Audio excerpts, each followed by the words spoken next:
श्रीमद्वदूलकुलवारिधि पूर्णचन्द्रं वादूलवेङ्कटगुरुत्तमपुत्ररत्नं श्रीशैलदेशिककृपाप्तसमस्तबोधं रामानुजार्यगुरुवर्यमहं प्रपद्ये।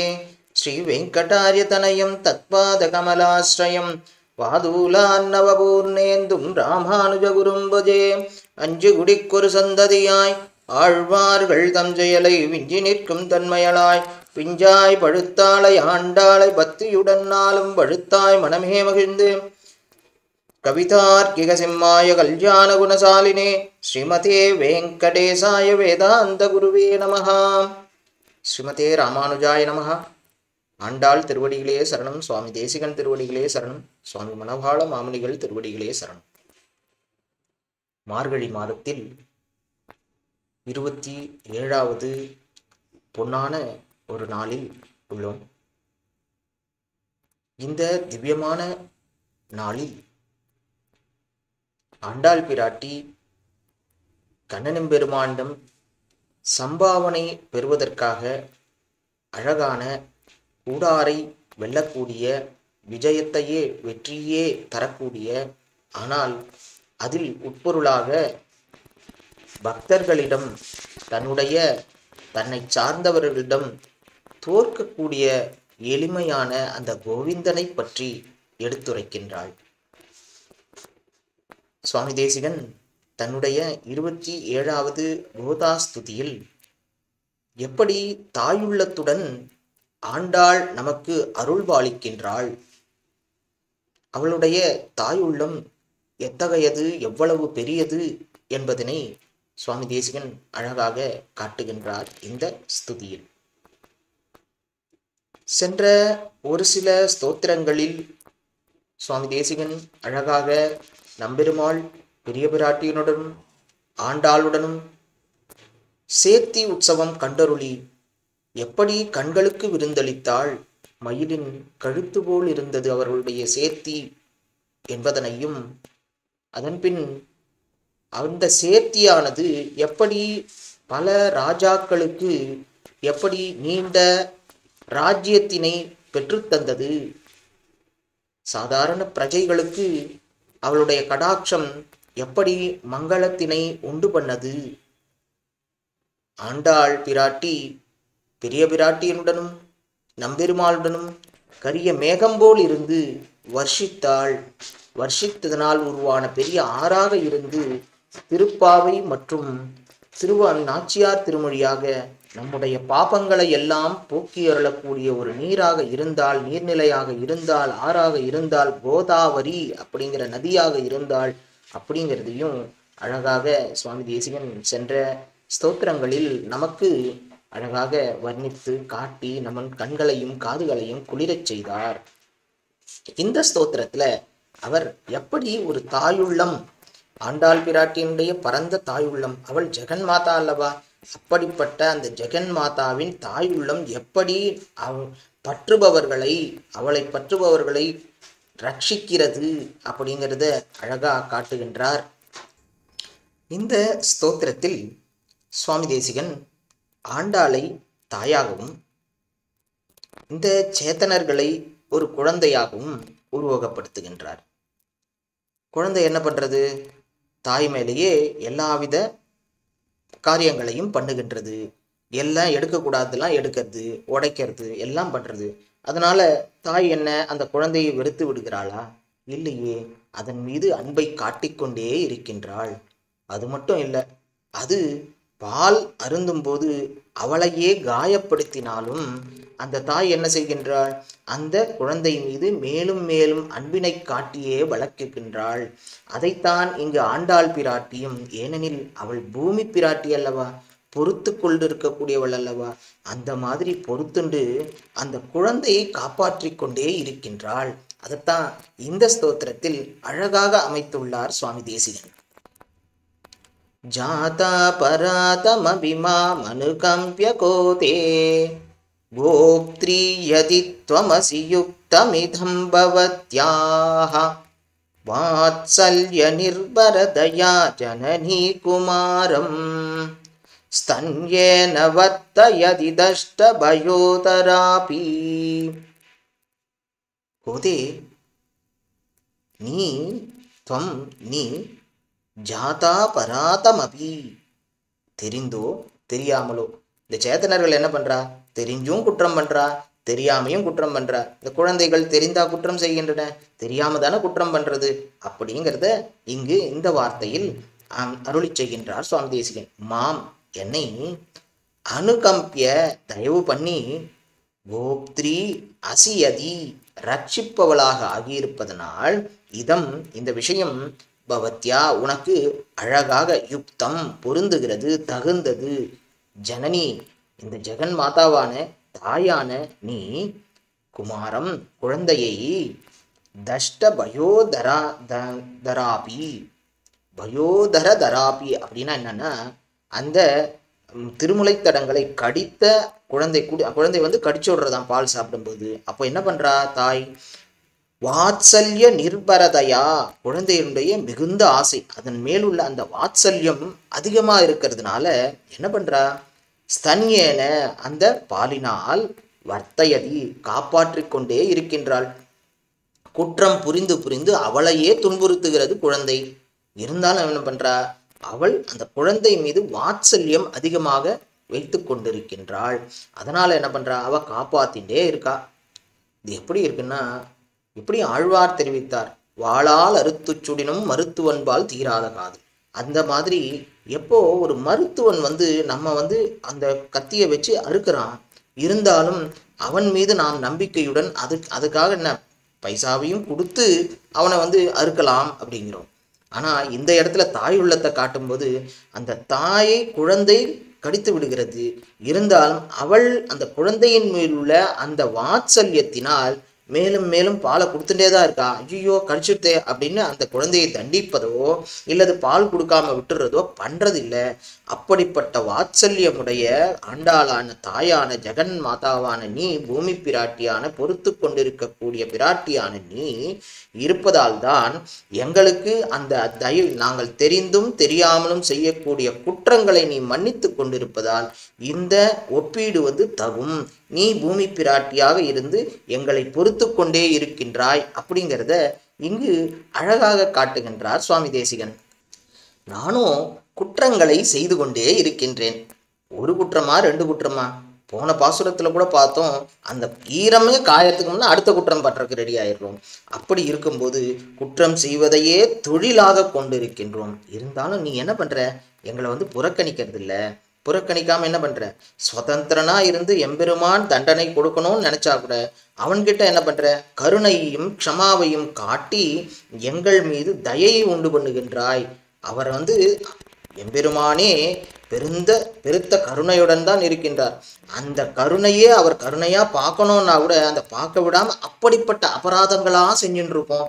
அப்போ செய்யும்போது அவர் சரி இப்போ அதற்கு உண்டான பலனை கொடுத்தால்தான் இவன் திருந்துவான்னு அவர் நினைக்கும் போது என்ன பண்றா? இங்க பெரிய பிராட்டியும் நீயும் சேர்ந்து கருணையையும் க்ஷமாவையும் காட்டச் சொல்லி அதையும் மன்னிக்க வைத்து விடுகிறீர்கள். அது மட்டும் இல்லை, ஒரு தாய் அன்பு அந்த குற்றமா பண்ணிட்டு இருக்கும்போது அந்த தாய் எப்படி அன்பு காட்டுவாளோ அந்த மாதிரி அன்பு காட்டி எங்கள் அனைவரையும் காக்கின்றாய். இது உனக்கு ஏற்ற செயல்தான். ஏன் ஏற்ற செயல்? எப்படி தாயார் குழந்தையிடம் அளவில்லாத அன்பு, அதாவது வாத்சல்யம்னா வாத்சல்யம், அப்படிப்பட்ட வாத்சல்யத்தை கொண்டிருக்கார் தாயார். அப்போ என்ன பண்றது? அதுக்கு குழந்தைக்கு ஏற்ற மாதிரி எப்போ பசிக்கும் அப்படின்னு பார்த்து பார்த்து பால் ஊட்டுறா. அப்படிப்பட்ட குழந்தை தாய்க்கு என்ன செய்யறது? உபகாரம் தான் பண்ணணும். ஆனால் அன்பும் பாசமும் அதுக்கு எப்படி அந்த அளவுக்கு தெரியாத போது அந்த பால் குடிக்கும்போது அந்த ஸ்தனங்களை கடித்து விடுகிறது. கடித்தாலும் என்ன பண்றா? அச்சோ நம்ம இவ்வளோ வாத்சல்யம் காமிக்கிறோம், இந்த குழந்தை இப்படி பண்ணிவிடுதே அப்படின்றதுக்காக அந்த பால் கொடுக்கறத நிறுத்திடுறாளா? அந்த போஷிக்கிறத நிறுத்துறாளா? இல்லவே இல்லை. நிறுத்தாம என்ன பண்ணா? மேலும் மேலும் அதுக்கு இன்னும் நிறைய பாலை கொடுத்து அதை வந்து போஷிக்கின்றாள். அப்படிப்பட்ட அந்த தாய் அன்பினை நீ எங்களிடம் காட்டுகின்றாள். அதனால் இந்த ஒப்புகை உனக்கு தகுந்ததே அப்படிங்கிறது தான் இந்த ஸ்தோத்திரத்துல சுவாமி தேசிகன் அழகாக காட்டுறார். இதனை காஞ்சி சுவாமி ஒரு சம்பாதமாக, அதாவது சுவாமி தேசிகனுக்கும் ஆண்டாளுக்கும் ஒரு சம்பாஷணை நடைபெறுகின்றது. அதுல வந்து சுவாமி தேசிகன் ஆண்டாளை பார்த்து கேட்கிறாளாம், தாயே என்னை நீ ரட்சிக்கணும், ரட்சித்தருள வேணும் அப்படின்னு சுவாமி தேசிகன் ஆண்டாளை கேட்கின்றார். அப்போது ஆண்டாள் சொல்றாளாம், என்ன அபராதமா பண்ணிட்டு இருக்க, நான் எல்லாம் ரட்சிக்க முடியாது, அப்படின்னு சொல்றாளாம் ஆண்டாள். மறுபடியும் தேசிகன் கேட்டுகின்றாள், கோதே கோதை தாயே, நீ என்ன பண்ண? நான் அபராதி தான், அதுல உண்மை, அதுல எந்தவித மாற்றமும் இல்லை, பொய்யும் இல்லை. ஆனாலும் நீங்க யாரு? ஒரு கருணையோடு இருக்கக்கூடியவர், கருணை கடலாக, கருணையின் சாகரமாக, க்ஷமாவின் சாகரமாக இருக்கக்கூடிய நீங்கள் கண்டிப்பா என்னை காத்தருளணும் இல்லையா? அது உங்களோட கடமை அல்லவா? அப்படின்னு சுவாமி தேசிகன் மறுபடியும் ஆண்டாளை பார்த்து கேட்கின்றாராம். அப்போ ஆண்டாள் திருப்பி கேட்கிறாளாம், நான் கருணை கடலா? உமக்கு யார் சொன்னா? நான் கருணை கடல்னு யார் சொன்னா உமக்கு? அப்படின்னு கேட்கிறா. அதை சுவாமி தேசிகன் சொல்றான், இதை யாருன்னா சொல்லணுமா தாயே? வேற யாருன்னா எனக்கு தெரிவிக்க வேண்டுமா? நீ தாய் தானே, தாயார் இல்லையா நீ? தாய்க்கு உள்ள குணம் எப்படி இருக்கும்? அப்படி குழந்தைக்கு தெரியாதா தாயோட குணம் என்னன்றது தெரியாதா? அப்படின்னு மறுபடியும் சுவாமி தேசிகன் கேட்க, அதற்கு ஆண்டாள் பதிலுரைக்கின்றாளாம், தாயா இருந்தாலும் குற்றம் செய்யக்கூடிய குமாரர்களை அடிக்கணும்ல, அடிச்சுதானே வளர்க்குறா, அது உலக நியதி தானே, அப்படி நீ பார்த்துருக்க இல்லையா? அப்படின்னு திருப்பி ஆண்டாள் கேட்டாராம். அப்படின்னா குற்றம் செய்தால் தண்டனை உண்டு அப்படின்னு ஆண்டாள் சொல்றதாக சொல்லுகின்றார் சுவாமி காஞ்சி சுவாமி. அதுக்கடுத்தும் சுவாமி தேசிகன் மறுபடியும் திருப்பி கேட்கிறாராம், தாயே நான் சொல்றதை கொஞ்சம் கேளுங்க. தாய்னா எப்படி இருப்பா? ஒரு குழந்தை தாயினுடைய ஸ்தனத்தை கடித்து விடுகிறது. ஆனாலும் தாய் என்ன பண்றா? அந்த குழந்தை மேல இருக்கக்கூடிய அந்த வாத்சல்யம் மிகுதி, எக்கச்சக்கமான ஒரு வாத்சல்யம் அந்த குழந்தை இடத்துல இருக்கு. அப்ப என்ன பண்றா? அந்த கடித்தாலும் அந்த முளைப்பாலை கொடுத்து கொடுத்து கொடுத்து வளர்த்துட்டே தானே இருக்கா. அதுக்காக நிறுத்துறது இல்லையே, அந்த குழந்தைய அடிக்கிறது இல்லையே, பால் கொடுக்காம விடுறது இல்லையே, அதை நிர்வகிப்பதில்லையே அப்படிங்கிறதையும் சொல்றதாக சுவாமி தேசிகன் சொல்லி, அதுபோல நானும் நிறைய குற்றங்கள் தான் பண்ணிட்டு இருக்கேன். ஆனா உங்களுக்கு அதாவது நீங்க அனுகிரகம் பண்றதுக்கு நான் தகுதி அற்றவன் தான். இருந்தாலும் நீங்கள் தாயாக இருந்து, லோக மாதாவாக இருந்து, ஷமை பூமி தேவியாக இருந்து என்னை ரட்சித்தருள வேணும் அப்படின்னு தான் இந்த ஸ்தோத்திரத்தில் அழகாக சுவாமி தேசிகன் ஆண்டாளை பார்த்து கேட்பதாக காஞ்சி சுவாமி ஆண்டாளுக்கும் சுவாமி தேசிகனுக்கும் உள்ள சம்பாஷணையாக இந்த ஸ்தோத்திரத்தை அமைத்திருக்கின்றார். இங்கு ஆண்டாளை பார்த்து சுவாமி தேசிகன், நீர் என்னை ரட்சித்தருள வேணும், ஏன்னா நீ தாயன்பு, தாய் மாதிரி இருக்கக்கூடிய க்ஷமை பொருந்தியவள்னு சொல்ல, ஆண்டாள் தன்னுடைய 27வது பாசுரத்தில் நாங்கள் உம்மை சேர்ந்து விட்டோம், கண்ணனெம்பெருமான பார்த்து சொல்றா, நான் உங்களை சேர்ந்தாச்சு, அதனால எனக்கு அந்த விரதம் இருந்த பலனை கொடுக்க வேண்டும். என்னது விரதமே பூர்த்தி ஆகல? விரதம் இப்பதான் நீங்க அதுக்கு உண்டான உபகரணங்கள் எல்லாம் வாங்கினீங்க, அதுக்குள்ள விரதம் பூர்த்தின்னு சொல்றீங்களே. போன பாடல்ல தானே கேட்டீங்க, இந்த பாஞ்சஜன்யம் கொடு, பறை கொடு, பல்லாண்டு இசைப்பவர்களை கொடு, விளக்கு கொடு, கொடி கொடு, விதானம் கொடுன்னு கேட்ட. இப்ப என்னன்னா அதுக்கு உடனே அடுத்த பாசுரத்துல நாங்க விரதம்லாம் முடிச்சிட்டோம், எனக்கு சன்மானம் கொடு அப்படின்னு கேட்குறியே அப்படின்னு பெருமான் கேட்க, அப்போது எந்த மாதிரியான சன்மானத்தினை எப்படி கூறி ஆண்டாள் கேட்டாள் அப்படிங்கிறது தான் இந்த திருப்பாவையில் அழகாக காட்டப்பட்டுள்ளது. வேத கருத்துக்களை, அந்த வேதத்தின் வித்துன்னு சொல்றோம் இல்லையா திருப்பாவை, அந்த வேதத்தினுடைய எல்லா கருத்துக்களையும் கொண்ட ஒரு பாசுரமாக இது அமைகிறது. மேலும் இதுதான், அதாவது திருப்பாவையில எந்த விதமான அமங்கலமான ஒரு வார்த்தையே இல்லை. இதை இந்த பாசுரத்தில் அழகாக அனுபவிக்க முடியும். எந்த பாசுரம்? கூடாரை வெல்லும் சீர்கோவிந்தா உன் தன்னை பாடி பரகொண்டு யாம் பெரு சம்மானம் நாடு புகழும் பரிசினால் நன்றாக சூடகமே தோல்வளையே தோடே செவிப்பூவே பாடகமே என்றனைய பல்கலனும் யாமணிவோம் ஆடையுடுப்போம் அதன் பின்னே பால் சோறு மூடனை பெய்து முழங்கை வழுவார கூடியிருந்து குளிர்ந்தேலோர் எம்பாவாயின் பாடுறா. கூடாரை வெல்லக்கூடிய சீர்கோவிந்தா, அதாவது நீ யார்? கோவிந்தன், எளிமையானவன். அப்படிப்பட்ட எளிமையான கோவிந்தனாக நீ இருக்கின்றாய். கோவிந்தன் என்றாலே யார்? மாடுகளை மேய்க்கக்கூடியவன். அப்படிப்பட்ட ஒரு எளிமையானவன். ஏற்கனவே பார்த்தோம் 26வது பாட்டிலிருந்து எளிமையைத்தான் ஆண்டாள் பாடுகின்றார், எம்பெருமானுடைய எளிமையை. 25 பாசுரங்கள்ல அவனுடைய பெருமையையும் பராக்கிரமங்களையும் பேசிய ஆண்டாள் கடைசி 5 பாசுரங்களில் அழகாக எம்பெருமானுடைய எளிமையினை காட்டி கொடுக்கின்றாள். அப்படிப்பட்ட கோவிந்தனாக இருக்கக்கூடிய, மாடு மேய்க்கக்கூடிய, அந்த மாட்டினை ரட்சிக்கக்கூடிய அந்த கோவிந்தனை சீர்கோவிந்தா, சீர்கோவிந்தா என்ன? சீர்மை பொருந்திய, மேன்மை பொருந்திய, பிராட்டியுடன் சேர்ந்த கோவிந்தா. அப்படிப்பட்ட கோவிந்தன் என்ன பண்றானா? வெல்லும், யாரை வெல்றான்? கூடாரை வெல்லும் கோவிந்தா. தன்னுடல் கூடாதவரை, அதாவது எதிரிகளை வெல்லக்கூடிய கோவிந்தா. எதுக்கு? எம்பெருமானை பற்றி எல்லாமே தெரியும்.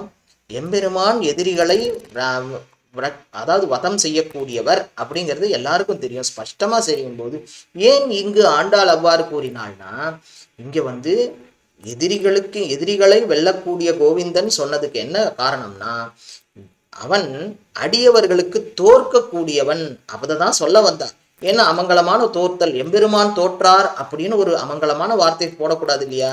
அது அதை படிக்கும் போதோ கேட்கும் போதோ அப்படிப்பட்ட அமங்கல சொல் வரக்கூடாதுன்றதுக்காக கூடாரை வெல்லும் சீர்கோவிந்தா, எதிரிகளை வெல்லக்கூடிய கோவிந்தா அப்படின்னா என்ன? அடியவர்களுக்கு தோற்கும் கோவிந்தா அப்படிங்கிறது அழகாக பொருள் புரியும்போது நமக்கு இங்கு இந்த வரியில ஆண்டாள் காட்டி கொடுக்குறா. லௌகிக்கத்துல கூட பார்க்குறோம், இந்த ஒரு கூட்டமா இருக்கா, 100 பேர் இருக்கா, 100 பேர் இருக்கிறது 50 பேர் முட்டாள் அப்படின்னு சொன்னா என்ன ஆகும்? 50 பேர் அறிவாளின்னு இருக்கும். இந்த இடத்துல என்ன சொல்றா? அந்த எதிரிகளை வீழ்த்தக்கூடிய கோவிந்தானா அடியவர்களுக்கு தோற்கக்கூடிய கோவிந்தா. அப்படிப்பட்ட அவனுடைய குணத்தினாலும் செய்கையினாலும் அடியவர்களிடம் தோற்பதை மிகவும் பெருமையாக கருதக்கூடிய, தன்னுடைய பாக்கியமாக கருதக்கூடிய, அதுதான் நம்ம பெருமானை அடைகிற வரைக்கும் தான் பெருமான் மிகப்பெரியவனா தெரிவான். எப்போ நம்ம சரணாகதி அனுஷ்டானம் பண்ணிடுறோமோ அதுக்கப்புறம் அவன் நம்மை நோக்கி, ஏனெனில் அவன்தான் நம்ம அடையறதுக்காக பல ஆண்டுகளாக நம்ம பல பிறப்பு எடுத்துட்டோம், எம்பெருமான் நமக்காக காத்துட்டே இருக்கார். அப்போ என்ன பண்ணுவார்? நம்ம கிடைச்சா விடுவாரா? நமக்காக எதையும் செய்யக்கூடிய, தோற்பதற்கு கூட தயாராக இருக்கக்கூடிய கோவிந்தனாக திகழ்கின்றான் எம்பெருமான். அதைத்தான் இங்க கூடாரை வெல்லும் சீர்கோவிந்தான்னு ஆண்டாள் அழகாக காட்டுகின்றாள். மற்றொன்றையும் இங்க பார்க்க முடியாது. கோவிந்தான் ஏன் சொன்னா? கோவிந்தான அந்த பசுக்களுக்கு வாய் திறந்து கேட்க தெரியுமா? அதை கேட்கவே தெரியாது. எது என்ன நல்லது கெட்டது எதுவுமே தெரியாது. அப்படிப்பட்ட அந்த பசுக்கள் அதையே காக்கக்கூடியவனாக இருக்கக்கூடிய கோவிந்தனாக நீ எங்களெல்லாம் காக்காம போயிடுவியா? நாங்கள்லாம் யாரு? உன்னுடைய அடியவர்கள். நான் நோன்பு பண்ணாலும் நோன்பு நான் தோற்றே நோன்பே பண்ணவில்லைனாலும் என்ன பண்ணுவேன்? பண்ணாத நோன்புக்கு கூட நீ என்ன பண்ணு? பலன் கொடுக்கணுன்றதுக்காக நீ எப்படி அடியவர்களிடம் தோற்று அவர்களை திருப்திப்படுத்துவாயோ அந்த மாதிரி நோன்பே பண்ணலைனாலும் அதற்கு பலனை கொடுக்கக்கூடியவனே அப்படிங்கிறது தான் இங்கு அழகா காட்டுறா. எப்படி பீஷ்மர் தன்னோட மகாபாரத யுத்தத்தில் ஒரு பிரதிஜை செய்கின்றார், கண்ணனெம்பெருமானை நான் ஆயுதம் எடுக்கச் செய்வேன். கண்ணன் ஒரு பிரதிஜை பண்றார், நான் ஆயுதமே எடுக்க மாட்டேன். ஆனா எம்பெருமானுடைய சபதம் வென்றதா, எம்பெருமானுடைய அடியவரான பீஷ்மரின் சபதம் வென்றதா அப்படின்னு பார்த்தா பீஷ்மர் தான் வென்றிருக்கின்றார் இந்த சபதத்தில். ஏன்னா எம்பெருமான சக்கராயுதம் எடுக்க வைத்தார். ஒரு கட்டத்துல இல்ல 2 கட்டத்துல கண்ணனெம்பெருமான் சக்கராயுதத்தை கோபம் கொண்டு சினம் கொண்டு எடுத்தார் அப்படிங்கிறத பார்க்க முடியுது. அடியவர்களுக்காக தான் தோற்று அதை பெருமையாக கருதினான் கண்ணனெம்பெருமான். அதைத்தான் இங்கு ஆண்டாள் கூடாரை வெல்லக்கூடிய சீர்கோவிந்தனே அப்படின்னு சொல்லி அடியவர்களுக்கு தோற்கக்கூடியவனேன்றதை நமக்கு காட்டுகின்றாள். உந்தன்னை நான் உங்களை பாடி பறை கொண்டு நான் என்ன பண்ணும்? உன்னை பாடி மயக்கினோன்னு நினைச்சோம். ஆனா எப்போ எல்லா இடத்துலையும் நீ உன்னுடைய புல்லாங்குழல் இசையினால்தான் எல்லாரையும் மயக்கி கொண்டு இருக்கின்றாய். அப்படிப்பட்ட உன்னை பாடி பறை கொண்டு நாங்க என்ன சன்மானம் வேண்டும்? நாடு புகழும் பரிசினால் இந்த நாடே புகழணும். இப்படிப்பட்ட சன்மானம் யாருக்குமே கிடைக்கல. அப்படிங்கிற அளவுக்கு புகழக்கூடிய அளவுக்கு எங்களுக்கு சன்மானம் வேண்டும் அப்படின்னு கேட்கிறா. எம்பெருமானிடம் சரணடைந்து பிராட்டியுடன் சேர்ந்த சேர்த்தியினை சேவித்து அவர்களுக்கு கைங்கரியத்தினை செய்து அவனுடைய திருவடியில் சேர்கின்றோம். இப்படி இந்த 26 27 நாட்களாக திருப்பாவை கேட்டுருக்கீங்களே, என்ன பலன் உங்களுக்கு அப்படின்னு மற்றவா கேட்பவர்களுக்கு அவர்களிடம் கூறி அவர்கள் வெட்கி தலை குனியுமாறு அப்படிப்பட்ட ஒரு பெரிய சன்மானத்தினை நீ வழங்க வேண்டும் அப்படின்னு கேட்கிறா. இதில் நன்றாக நாடு புகழும் பரிசினால் நன்றாகன்னா என்ன? நல்ல பரிசு. எப்படிப்பட்ட பரிசு? நீ நப்பின்னையுடன் நீ சேர்ந்து எங்களுக்கு கொடுக்கக்கூடிய அந்த பரிசு. நப்பின்னை என்னப்பா? அந்த அவளுடைய கைகளாலே அந்த ஆபரணங்களை எங்களுக்கு அனுபவிக்க வேண்டும். அதாவது பிராட்டியே எல்லாத்தையும் எடுத்து கொடுக்கணும் அப்படிங்கிறது தான் இங்கு அழகாக நன்றாக என்ன பண்ணணும்? சூடகமே, கையில வளையல் வேணும், தோல் வலையே, அந்த தோள்களில் அழிந்து கொள்ளக்கூடிய அந்த அணிகலன் வேணும், தோடே காதில் இருக்கக்கூடிய தோடு வேண்டும், செவிப்பூவே காதுக்கு மேல இருக்கக்கூடிய கர்ணபுஷ்பமான அந்த செவிப்பூவே வேண்டும், பாடகமே காலில் அணிந்து கொள்ளக்கூடிய ஒரு சிலம்பு, இப்படிப்பட்ட அந்த ஆயுதங்கள் எங்களுக்கு அணிகலன்கள் வேண்டும் அப்படிங்கிறத கேட்கிறார். அது ஏன் அவ கேட்கும்போது சூடகமும் தோல்வளையும் தோடும் செவிப்பூவும் பாடகமும் வேணும் அப்படின்னு கேட்கல. சூடகமே தோல்வளையே தோடே செவிப்பூவே பாடகமே அப்படின்னு ஏன் சேர்த்தானா, அந்த பூ அதாவது நீ சொல்லக்கூடிய ஒன்றொன்றும் அதாக நீ என்னுடன் சேர்ந்திருக்க வேண்டும். எப்படி இருக்கணும், நீ சூடகமா என் கையில கை வளையலா நீயே வரணும். இப்ப கூட நம்ம ஒரு பழம் வித்துட்டு போறா, அந்த பழம் வித்துட்டு போறவளை என்ன கூப்பிடுவோம், ஏ பழக்காரி இங்க வா, ஏ சாமந்தி பூ இங்க வா, இப்படித்தானே கூப்பிடுவோம். அந்த மாதிரி இந்த சூடகமாக எம்பெருமானையே விழிக்கின்றால் இந்த இடத்தில். சூடகமே, எம்பெருமான் தான் சூடகமா இருக்கணும், எம்பெருமான் தான் கண்ணனெம்பெருமான் தான் தோல் வலையா இருக்கணும், கண்ணனெம்பெருமான் தான் தோடா இருக்கணும், கண்ணனெம்பெருமான் தான் செவிப்பூவா இருக்கணும், கண்ணனெம்பெருமான் தான் பாடகமாகவும் இருக்கணும். இதை யார் அனுபவிக்கணும் நாம் எனக்கு அணிவிச்சு விடுறது யாரு இருக்கணும்னா நப்பின்னை பிராட்டி தான் இதை அணிவிக்கணும். அந்த அணிவிக்கக்கூடிய அந்த அந்த ஒவ்வொரு பொருளும் எப்படி இருக்கணும், எம்பெருமானே அந்த பொருளாக, எம்பெருமானே தோடாக, எம்பெருமானே செவிப்பூவாக மாறி என்னை அடைய வேண்டும் அப்படிங்கிற அந்த சம்மானத்தை தான் இங்கு ஆண்டாள் கேட்கின்றாள். இப்படிப்பட்ட அந்த பல்கலனையும் அணிந்து கொண்டு யாம் அணிவோம், நாங்க அணிந்து கொள்வோம், பிறகு ஆடை உடுப்போம். முதல்ல அணிகலன்களை அணிந்துட்டு அதுக்கப்புறம் ஆடை உடுப்போம். அதுதான் உடுத்து கலைந்த பீதகவாடை, அவனே ஆடையாகவும் உடுத்து கொண்டு என்ன பண்ணுவோம், அதன் பின்னே பால் சோறு மூட நெய்வெய்து முழங்கை ஒழிவார. இங்கு அழகாக இன்னொரு பொருள் காட்டப்படுகிறது. எம்பெருமானை அடைந்த பிறகு எப்படி மீதியெல்லாம் பண்ண முடியுமானா முடியவே முடியாது. கையில பால் சோறு இருக்கான், அதுல நெய் இருக்கான், அது முழங்கையிலேருந்து கொட்டிகிட்டே இருக்கு. ஏன் கொட்டுறது, கண்ணனெம்பெருமானை சேர்ந்தாவிட்டு கண் குளிர கண்ணனெம்பெருமானையே நாங்கள் தரிசித்து கொண்டிருக்கின்றோம். இதை சாப்பிடணும்னு கூட தோணல, கையிலிருந்து அந்த பாலும் நெய்யும் கீழே வழிந்து கொண்டிருக்கின்றது. அதன் பின்னே பால் சோறு மூட நெய் பெய்து முழங்கை ஒழிவார கூடியிருந்து குளிர்தல், கண்ணனெம்பெருமானுடன் நாங்கள் கூடியிருக்க வேண்டும், கூடியிருந்து குளிர வேண்டும். கூடியிருந்து குளிர்தல்னா என்ன, இத்தனை நாளா பிரிஞ்சிருக்கா, பிரிஞ்சதுக்கு அப்புறம் எம்பெருமானுடன் சேர்ந்து அவருடைய இருந்து அதாவது அனுபவிக்க வேண்டும். கண்ணனெம்பெருமானுடன் சேர்ந்து குளிர்ந்து இருத்தல், பிராட்டியுடனும் எம்பெருமானுடனும் இருக்கக்கூடிய அந்த சேர்க்கையுடன் நாம் இருக்க வேண்டும் அப்படிங்கிறது தான் கூடியிருந்து குளிர்தல் அப்படிங்கிற இந்த பதத்தில் ஆண்டாள் அழகாக காட்டுகின்றாள். சுவாமி தேசிகன் ஆண்டாள் நமக்கு தாயாக இருந்து எப்படி தாயன்பினை பொழிகின்றாள் என்ற காமிச்சா, இங்கே ஆண்டாள் தன்னுடைய பாசுரத்தில் எப்படி கண்ணனெம்பெருமானே அனைத்துமாக ஆழ்வார் காட்டி கொடுக்கிறார் இல்லையா, உண்ணும் சோறு பருகும் நீர் தின்னும் வெற்றிலை எல்லாம் கண்ணன். அந்த மாதிரி தான் இந்த பாசுரத்துல அழகா முதல்ல சொல்லும்போது அமங்கலமில்லாத வார்த்தையாக வர வேண்டும்னு கூடார வெல்லும் சீர்கோவிந்தான்னு சொல்லி ஒவ்வொரு அணிகலன்களை பற்றி சொல்லும்போது எம்பெருமானே அந்த அணிகலன், எம்பெருமானே அந்த அலிங்கனாக என்னிடம் வர வேண்டும், அதை பிராட்டி அணிவிக்க வேண்டும் அப்படிங்கிறத எவ்வளவு அழகா ரசம் சொட்ட சொட்ட அழகாக காட்டுகின்றாள். கண்ணனெம்பெருமான் எப்போதும் எதிரிகளை தான் வெல்லுவான்.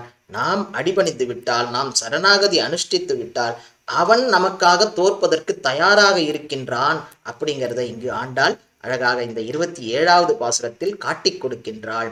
அடுத்த பாசுரத்தை நாளை அனுபவிக்கலாம். ஸ்ரீமதே ராமானுஜாய நமஹ. ஆண்டாள் திருவடிகளே சரணம். சுவாமி தேசிகன் திருவடிகளே சரணம். சுவாமி மணவாள மாமுனிகள் திருவடிகளே சரணம்.